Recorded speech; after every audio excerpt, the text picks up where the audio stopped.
Hello, guys. Welcome to this episode of The Profitable Practitioner. I'm really excited for this interview. Today, I talked with Laren Fonvielle.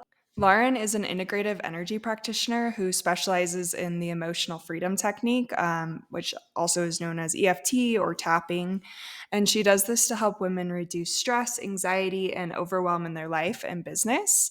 Um, this was just a really great episode because Laura not only explains EFT so beautifully and, like how she walks you through kind of like the different points to hit, how you could walk yourself through a session, or also how you could work with her. Um, and like, I think that that is really helpful to just have that tangible instruction. But on top of that, she also walks me through a little session that you'll hear at the end.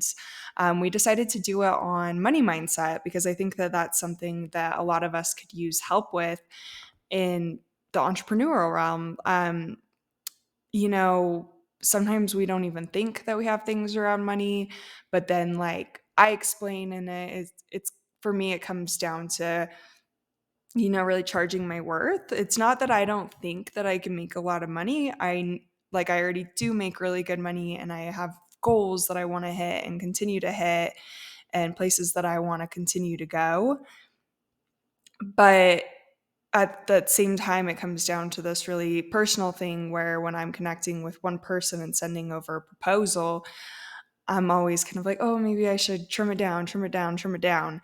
And what when we go through that session, you'll see that none of that has to do with like the actual monetary value. It really just came back to me and my relationship with self and the love that I have for myself. And I think that that's really powerful because I think a lot of the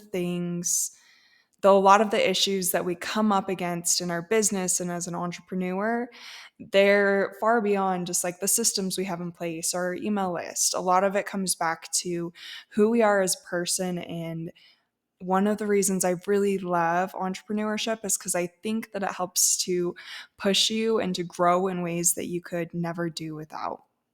It's hard and it can be challenging, but it's also so rewarding. So I hope you guys really enjoy this episode. I'm going to drop in the show notes some links. These are for Lauren's masterclass that she talks about for EFT and where you can find her just to follow with her on Instagram or work with her. So I hope you guys enjoy the episode. All right, guys. Today I am here with Laren Fonvielle. I am so excited to have her on. She is going to teach us all about tapping for limiting beliefs. Laren, why don't you give us just a little introduction about you and who you are? Yeah, thanks so much for having me on today. I'm really excited to chat with you about all things tapping. So, I am an integrative energy practitioner and I specialize in the emotional freedom technique. So, I basically, when I say integrative energy practitioner, that basically means that I use a variety of different healing modalities when I work with my clients. But the main goal is to reduce your anxiety and increase your profits and feel good in your body while you're doing it. Amazing. I mean, I think we all want that. Right.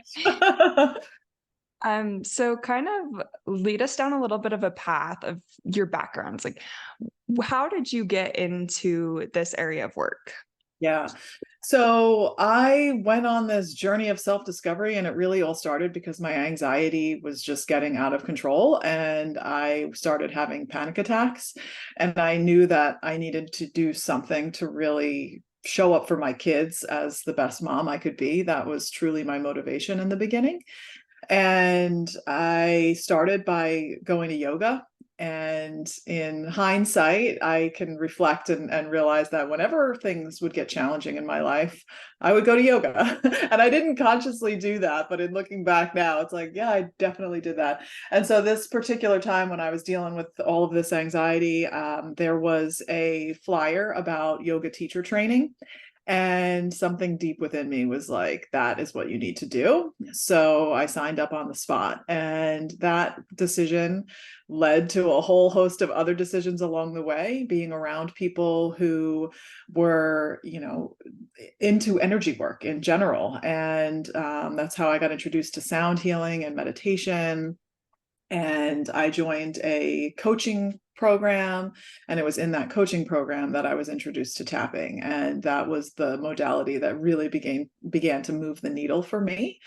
And once I, had that first experience with it, I was just intrigued because, to be honest, it seemed weird, this idea of tapping on yourself to feel better in your body and reduce anxiety, but it was working. And that's all I really wanted. I didn't care how weird it was working, and I wanted to learn more. And after practicing myself and working with a practitioner, I decided to go on to get certified so that I could share it with other people. Yeah, amazing.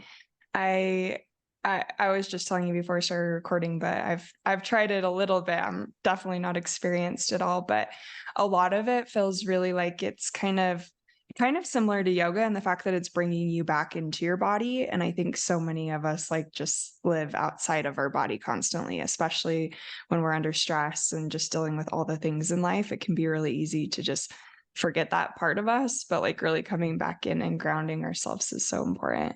I Oh, wonder if, yeah, is that kind of how you feel? The reason why it yeah. can, I feel like all of these different modalities are just different ways of moving the energy too. And I always like to remind people that the definition of emotion is energy in motion. So it's this idea that our emotions want to move, they want to be felt, they want to be acknowledged. And a lot of the time, we don't do that, right? Especially when those emotions are uncomfortable, because we don't enjoy feeling angry or sad or frustrated. We just try and power through, push on, keep going, and that's kind of what the society tells us to do. And it isn't always what's best for our health and well-being. So I feel like all of these different modalities do exactly what you said, help to, what I like to say, come home to yourself and be grounded, and help you really connect with your intuition and make decisions from that place. amazing.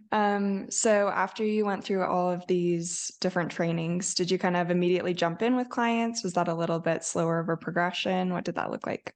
Yeah, it was kind of an organic process. So before this work, I worked in corporate marketing, and then we moved. And during that move, I was home with the kids, and I quickly realized I wanted to be working again. And so I started doing some freelance marketing, and I had some one-on-one clients, and I began to notice that they were having anxiety and stress around things in their business. And so when I saw that, I would say, like, hey, I just started doing this thing called tapping. It sounds a little weird, but it can help you with these limiting beliefs and feeling a little bit better about it. Do you want to give it a try? And so I just started doing it and sharing it like that. And that just felt so good to me that was really why I decided to go on to get certified with it. And then from there, my business really shifted, and I stopped doing the marketing work so much and really started helping people with their emotions and how they feel about it. And sometimes, not all the time, I think the life stuff and the business stuff, it all intersects, right? And so it's really important to hold space for all of it, and that's what I help people do. Oh, yeah, that's so funny. Your like ours is so similar, but in opposite ways, where you started with the marketing and then moved more into actually helping clients, with their well-being. And I started off as a nutritionist and then moved over into the marketing. And I Mm. always love how you never really know where life's going to take you, but then when you look back on it all just fits together so perfectly. You're like, duh, like I was supposed to do that so it could bring me here. And sometimes when those shifts happen, they can seem a little scary or like, oh, did I like waste all this time on this for no reason? But no, like it was just all meant to bring you to where you are and where you're supposed to go. And I think it's really cool. Yeah, it's all part of the journey. I always like to remind myself, even if I don't understand why something is happening right now, I trust that there's a reason for it. And even if it's a reason that I might not ever, know on this side of heaven, like that's okay. I'm trusting that everything's happening for a reason. Yeah, absolutely. I feel like the older I get, the more I'm like, yeah, everything happens for a reason. Like I don't know what that reason is, but it's there for a reason. Right, exactly. Awesome. Well, now I'm going to be a bad podcast host because I don't even really know what questions to ask you about tapping. Well, I can share a little bit about what it is, right? So it's called tapping or EFT. EFT stands for Emotional Freedom Technique. So it's a practice that really helps you do just that. It helps you find freedom from your emotions. And it's this practice of gently tapping on certain points of the body. And the points of the body that you're tapping on are the end points of the meridians. So if you've ever gone to a yoga class, you might hear a yoga teacher talking about meridians. Meridians is how that energy moves through the body. So just like how our blood moves through our blood vessels, our energy moves through our meridians. It's something that's talked about a lot in Chinese medicine. So when you go to an acupuncturist and they put those little needles into your body, the points that they're putting them in at are the end points of the meridians too. And so the idea is that we're applying acupressure to some of these same points. And then at the same time, we are speaking out loud and we're acknowledging how we are feeling. And the practice really meets you where you are. So if you are really sad, you're going to be saying how sad you're feeling. If you're dealing with a lot of physical pain, you'll dive into like the physical sensation that you're experiencing and using words to describe that. If you have a limiting belief, you can just say what it is. So for example, I don't feel good enough, right? That's a common one that I think we all have struggled with on some level, right? So you would say, you would start by tapping on the pinky side of the hand, and you do what's called a setup statement. And that looks like this: even though I'm feeling fill in the blank, I love and accept myself. So even though I'm feeling not good enough, I love and accept myself. And you would say that 3 times, and then you would move through these additional points on the body. And we do what's called a reminder phrase. And you would say, I don't feel good enough. I don't feel good enough. So you're acknowledging how you are actually feeling in the moment. And this is different than other modalities where you could say, you could recognize the emotion that you're feeling, and then you would say, okay, I'm going to go say a positive affirmation now, right? And so you could say that. You could say, oh, I feel like I'm on top of the world, I'm amazing, right? But that's not how you actually feel. It's like giving lip service to the positive affirmation, but it's not how you feel. Tapping is really focusing on how you actually feel, with the idea of slowly and organically beginning to move that needle towards that better thought or feeling. And then the process itself oftentimes brings up emotions that we've stuffed down, right? So as humans, we've had all sorts of experiences in our lives, and those experiences have emotions attached to them. And sometimes when we were children, we didn't necessarily have the tools or the ability to process some of those emotions. And so they can get stored, excuse me, in the body.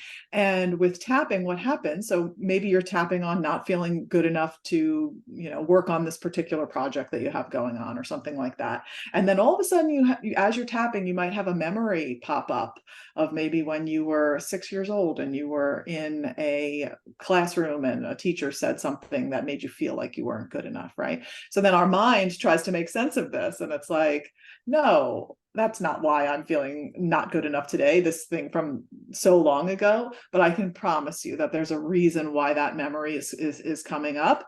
And tapping is going to allow you to explore that, hold space for it, and then release it so it isn't causing problems in the present day.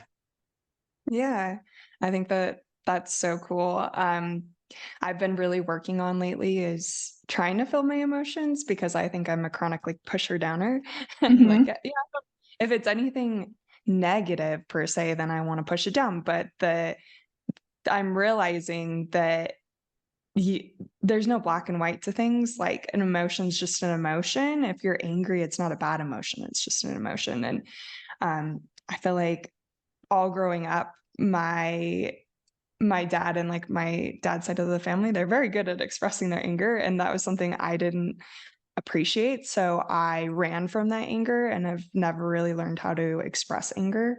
And I honestly feel like it's caused a lot of health issues. And so it's something that I'm trying to learn how to express anger in a way that doesn't hurt other people, but still allows me to acknowledge that that's an emotion and that's a fine emotion. So I think something like tapping is really beautiful to do that. But I had a question about when you go through like a tapping sequence and you're saying different things to express what you're feeling in that moment.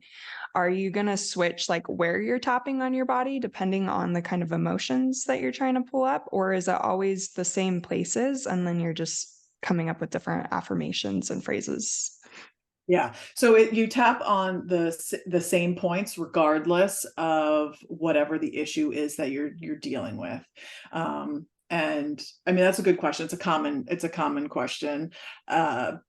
EFT came from something that was called TFT, thought field therapy.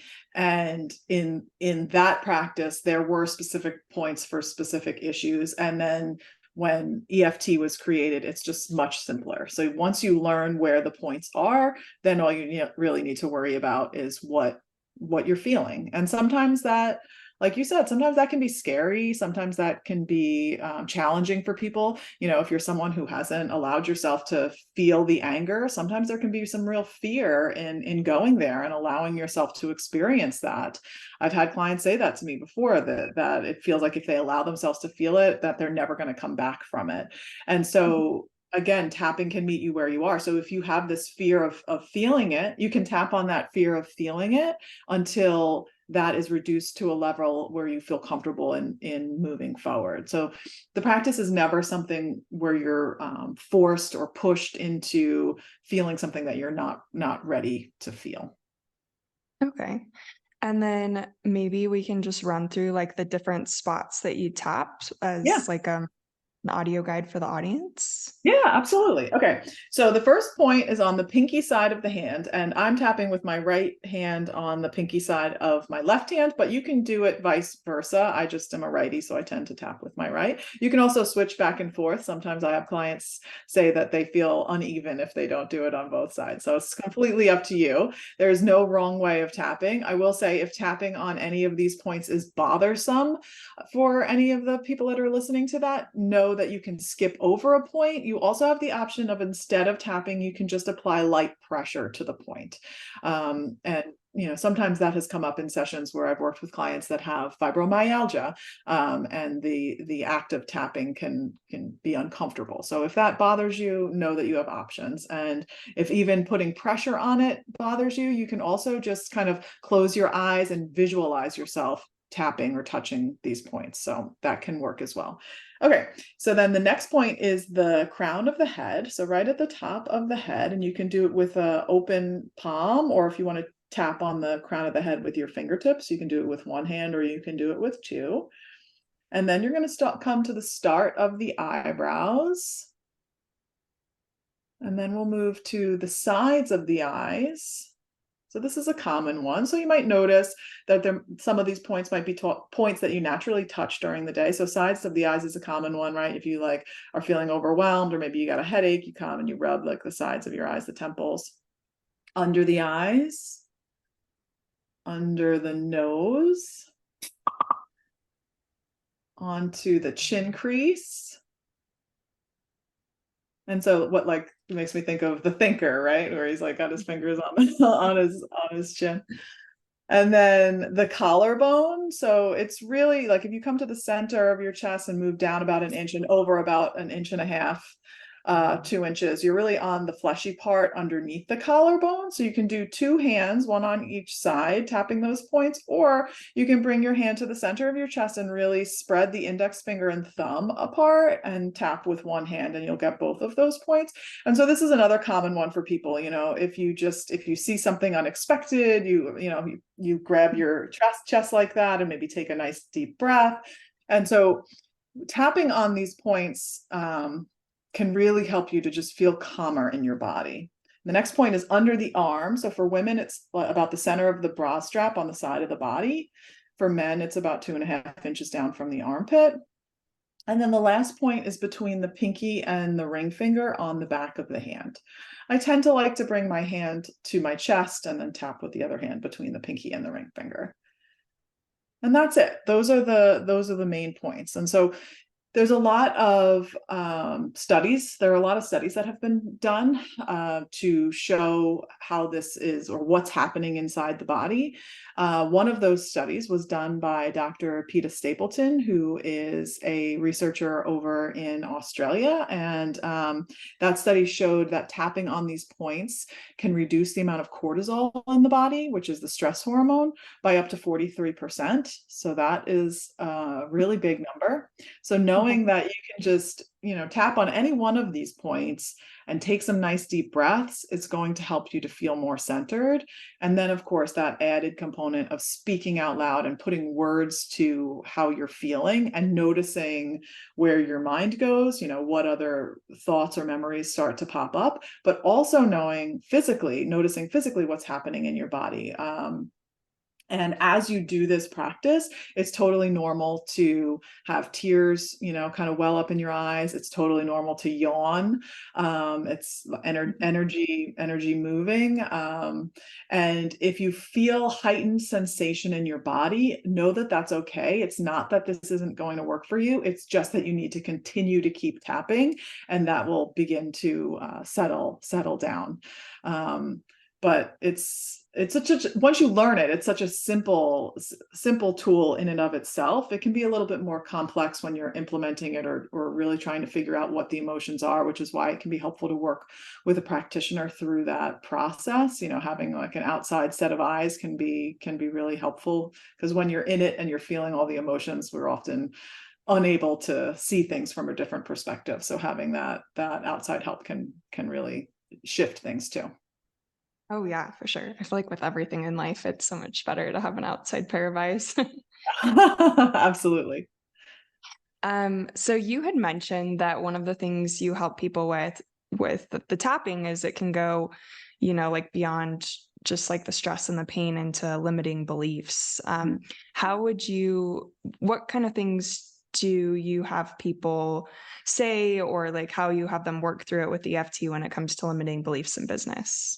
Yeah. So typically it just starts with a conversation of what it is that that person is dealing with and what thoughts that they are having about themselves or about the work that they're doing, or maybe it's they don't feel good enough because they're comparing themselves to somebody else, or they aren't taking a certain action because they have fears around what someone is going to say or think about them. That's common with I've had several clients have this fear of doing a video or getting on social media, because what is so and so from their past going to say when they see that video. So that those types of fears and limiting beliefs can really keep you stuck, and nobody wants to be stuck. And so it really just starts with a conversation, and then we create sentences.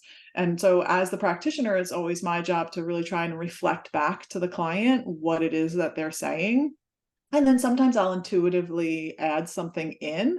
But I always encourage my clients that if what I say doesn't resonate with them, to like stop and change the words, and let's make sure that it fits right with you. And that's the beauty of really working with a practitioner versus doing it on a video. I mean, there's lots of videos out there and they can be very, very helpful, especially if you're new to this, to learn where the points are and get examples of things that you can say. But just always keeping in mind, if what the practitioner is saying in the video doesn't really jive with how you are feeling, really try and pause that and tune into how you're feeling, because it's going to be much more effective if you're using words that really hit with what you've got going on. Okay. Yeah. Um, I was, yeah, I think that's perfect. And I think having someone to be able to talk to reflect back, to really get to what is actually holding you back is really important, because sometimes I think it's hard to get clear on what it even is that you're dealing with, right? Like you can be like, I feel emotions in my body that are making business really hard, or like taking this next step really hard, or showing up on Instagram really hard. But getting down to that actual foundational level of like, what is actually the issue at hand, right? Like, is it afraid of being seen? Is it afraid that you're not good enough? Like what does it come down to? So, Yeah, it really helps to, I think, also cultivate that connection between the mind and the body. Like you were saying, like I have all these feelings going on in my body and I don't even necessarily like know what it means, right? Like, or like I'm just feeling really overwhelmed, and maybe you feel like heaviness in your shoulders because of that. And so I think people are much more aware of what's going on physically in their body, and so sometimes it can help to start there, right? And just notice what you're feeling in your body and tap on the physical sensations that you're feeling, and then what does that remind you of, or I had just recently I was in a class with a woman who was having back pain, and she's been dealing with this back pain for years and years, um, and we're tapping on what it feels like, how it was really tight in her lower back, and as we're moving through it, I'm like, what does it, how does it make you feel that you're dealing with this? And she said, I feel like I can't. I'm trying to think what she said. I feel like I can't do the things that I want to do. And so then we use those words. I can't do the things that I want to do. I can't do the things that I want to do. And then all of a sudden there was this like aha moment where she was like, oh my gosh, I always thought that this pain was related to a car accident that I was in. But when you said, does that remind you of anything else? It's reminding me of when I was with my ex-boyfriend, who was like abusive and didn't let her do things that she wanted to do. And so when she had that aha moment, it was like, oh wow, maybe this is not related to that accident. Maybe this is related to all of this fear that she's been carrying, and all the trauma that she experienced with that, and it's still being held in her body. And so that same sort of example can be true with limiting beliefs that we're carrying, and the things that we tell ourselves, right? Like we, as humans, we have so many of those same thoughts every single day. And when those thoughts are not helpful, or they're negative thoughts, and we're thinking them over and over, they can feel really true. But when we tap on them and we say it out loud, sometimes what can happen, just tapping and saying it out loud, you begin to create some distance from it. And when you hear yourself, like and so there's real power in speaking the words out loud. Um, when you hear yourself, it can be like, oh my gosh, like that's not true, right? Like I worked with a woman recently who has diabetes, and she's been doing all of this work to try and lower her blood sugars and really taking care of herself. And even though she was doing all of these things, the numbers were high, right? And so she's saying, like, I feel like I'm missing something. I feel like I'm not doing something right. I feel like I'm not doing something. So we're tapping on those words. We keep saying, I feel like I'm missing something. I'm not doing something right. And then we got maybe to the side of the eye, and she's like, oh, it's all lies. It's like not true, right? Like, so she has this realization of these thoughts that she's telling herself, like, it's crap, it's not true, and I can change those thoughts.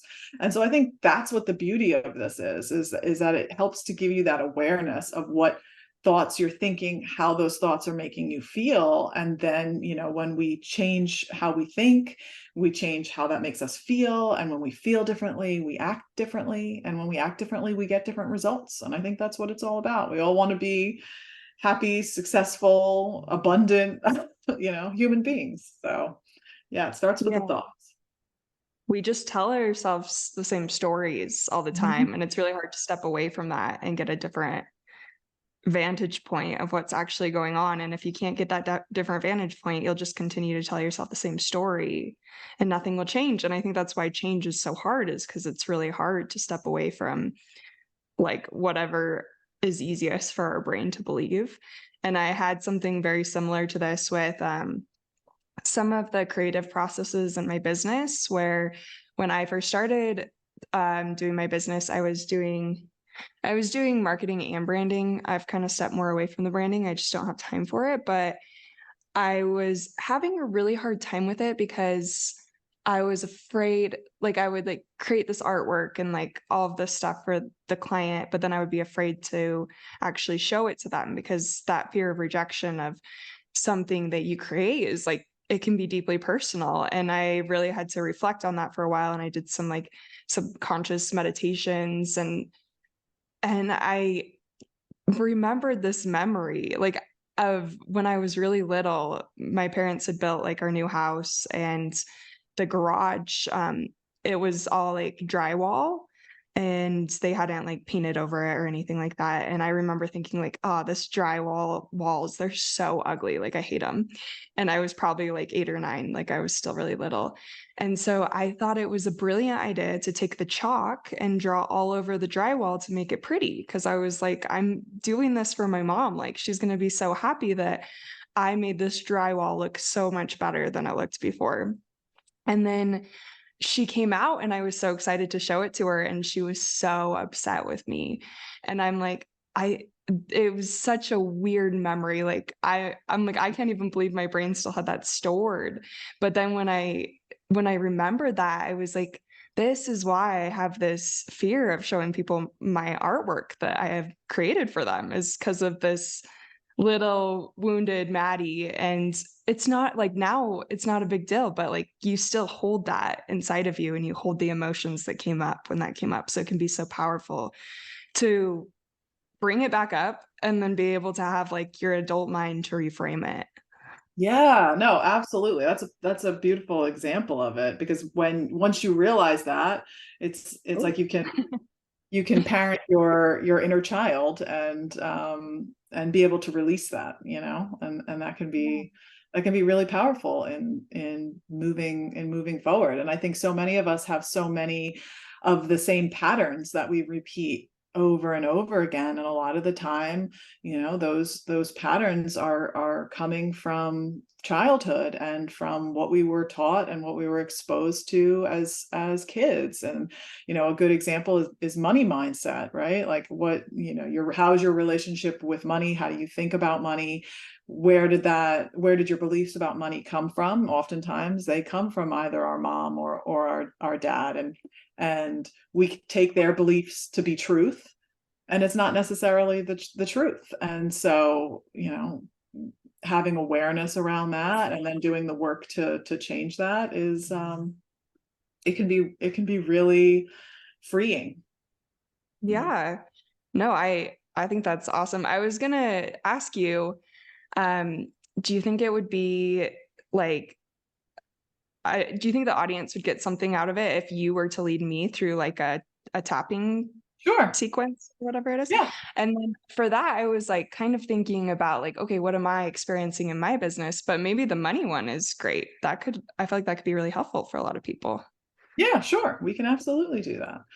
So, Okay. um, as far as like your money mindset, like, I know, like, one of the thoughts that I've always had to work through is something that what my dad would say, like, work is work. Work isn't supposed to be fun. They call work Mhm. work for a reason, right? You have to work hard.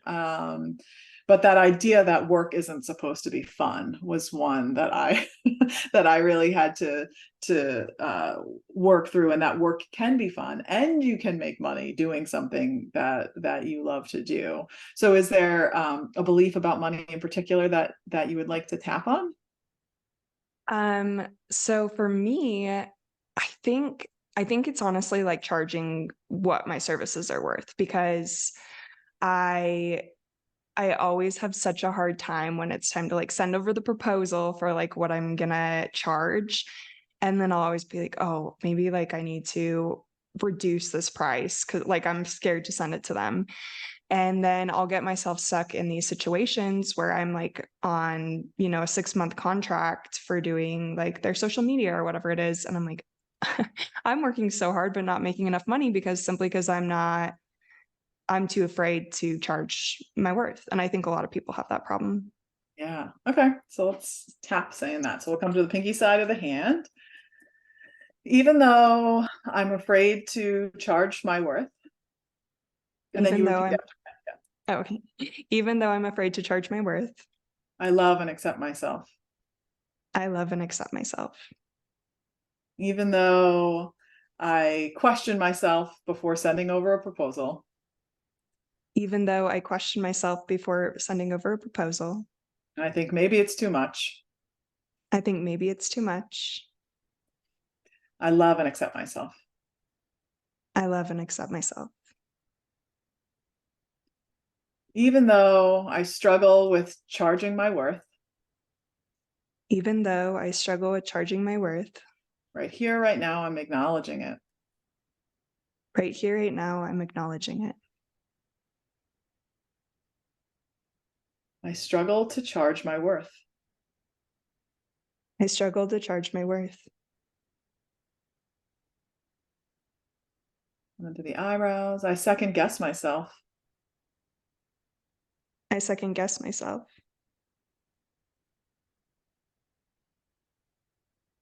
Sides of the eyes. I get nervous before I send that proposal. I get nervous before I send that proposal. And I think maybe it's too much. And I think maybe it's too much.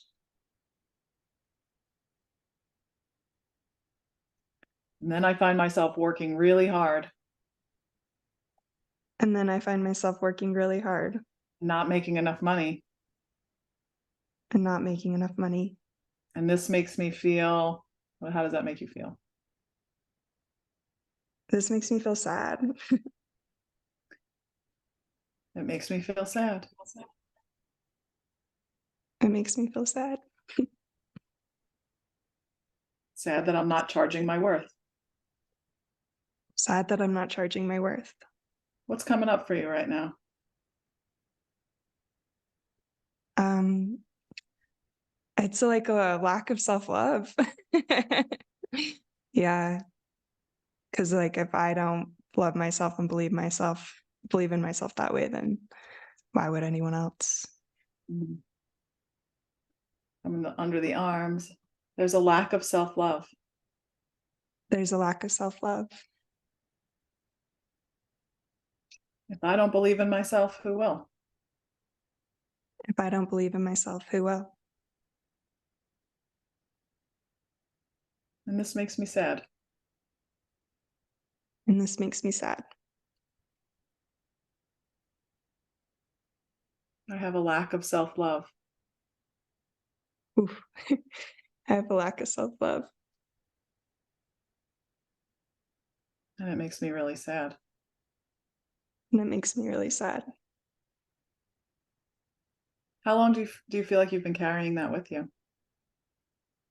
Oh, my whole life. I've been carrying this my whole life. I've been carrying this my whole life. And I know this lack of self-love isn't serving me.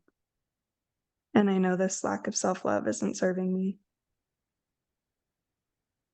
How does it feel to say I'm ready for this to change? Oh, it feels good. I actually, yeah, I guess I didn't have, it was always me being afraid to ask people that, like, I thought it was like this monetary exchange, but it's not. It's something much more deep and personal than that. And I didn't realize that. Time for this to change. It's time for this to change. I am worthy. I am worthy. I am worthy of all the self-love. I am worthy of all the self-love. I'm choosing to love myself through this. I'm choosing to love myself through this. And then just take a nice deep breath and let it go. Well, thank you for so vulnerably sharing all of that. Yeah, But like that was great. you can see how the process, it really is like I say it's like a connecting of dots, and you don't even necessarily know like where that next dot is going or where it's going to lead you. And so the process of this is if you're working with a practitioner, is really collaborative in that you're continuing to talk and share and noticing how you're feeling physically, emotionally, the mindset stuff, and you just slowly hold space for it. And then as you do that, it's like all that stuff that how you said you stuff it down. It's this idea that we're slowly peeling that back so that you can get to the root of why you're feeling the way that you're feeling, and begin to look at it differently and think differently and feel differently and get that different result. Yeah. Yeah, no, that collaborative process, I feel like really made all the difference, because if I were to do it on my own, I think I would have got part of that, but it was really that feedback mechanism of being like, okay, what am I feeling now? Like, let's take the time to really analyze this and shift away from, okay, this is just about money, because obviously it's not just about money. And yeah, figuring out what that looks like, and then like, okay, are you ready to change this, you know? So, Mhm. I really appreciated that. I think that that was really powerful. Yeah, absolutely. And the other thing is to like recognize that sometimes we have these thoughts and we have these beliefs as this like hidden subconscious way of protecting ourselves in some way. And Mm. so, honoring that like you've protected yourself with this thought or this feeling for whatever reason, or it served you, perhaps it served you in some way in the past, and now it's not. And so it's like, okay, you're good.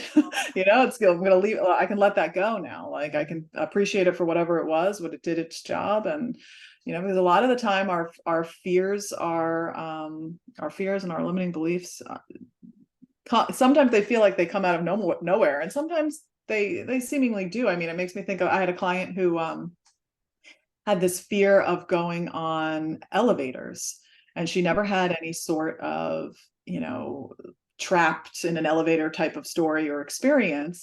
But she never loved elevators, but as she got older, this fear just got worse and worse, and it got to the point where she wasn't able to go on certain vacations. She couldn't go to New York because she knew she would have to go in an elevator, and that wasn't something she was willing to do. And so we worked together for 8 weeks, and through that process, what really came up was um, this so much related to childhood and feeling safe. Mm. And not, it was more about safety and those types of experiences, and how she didn't feel safe it was triggering that, right? But she didn't know that.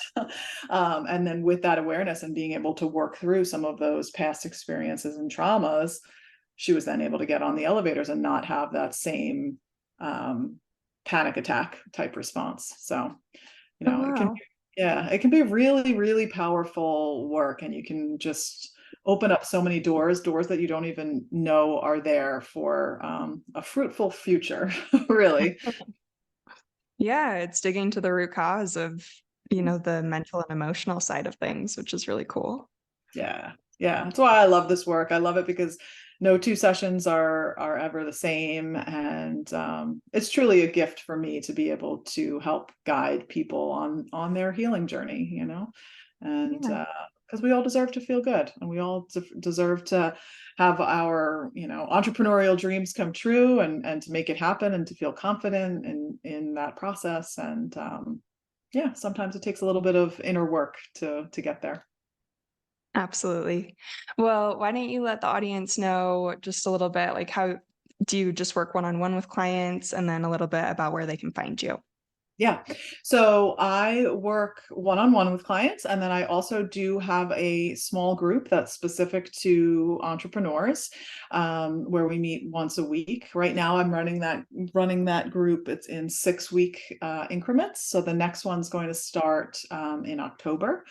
Um, but if you're interested in learning more about tapping, I do have a free masterclass on my website. So that's mindshiftwithlauren.com/masterclass. And then if you want to follow me on Instagram, I'm Mindshift with Lauren. Same thing on YouTube. I send out weekly email. So if you're interested in getting my emails, the emails always have a tapping video in them. And those tapping videos are all on my YouTube page as well. So to help you move through whatever might be going on. And yeah, you can find me anywhere with Mindshift with Lauren. Oh, amazing. And I'll make sure to include the links down in the show notes too, so they have easy access for 'em. Okay, well, thanks again, Lauren. This was really amazing. Yeah, thanks so much for having me. This was a great conversation. All right, guys, I hope you enjoyed this episode. If you are looking for more business support and collaboration with other health and wellness entrepreneurs, I would really recommend joining us over in our private Facebook group, the Profitable Practitioner Community. I have that linked down in the show notes, so you can find that super easily. And make sure to leave us a rating and review if you like the show, and share it with any other health and wellness entrepreneur friends that you might have.